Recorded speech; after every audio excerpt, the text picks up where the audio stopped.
Ava Mitchell, 27, lived alone in a rented house in Oregon, hiding her fears behind a calm smile. For years, Ava had suffered from panic attacks, but she never told anyone. A childhood incident left her anxious around crowds and loud noises.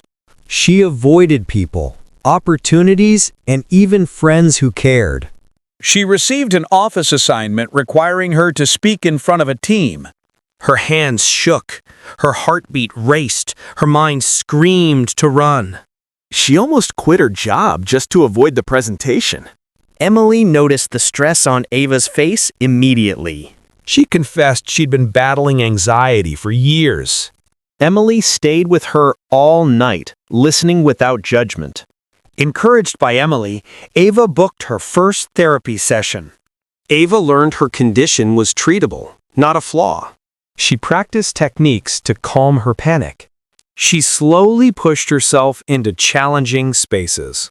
Writing helped her track triggers and improvement. She repeated lines dozens of times, determined not to run. Some days were good, some weren't, but she kept trying. Her hands were slightly shaking, but she didn't back out. Her voice cracked at first, but then it grew steady. She finished her presentation, something she never believed she could do. She felt lighter than she had in years. She began rebuilding her life with healthier habits.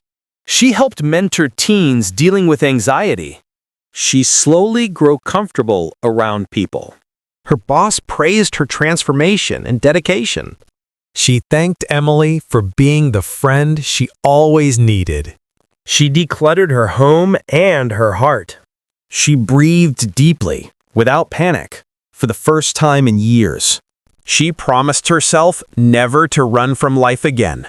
Ava didn't become fearless. She became brave.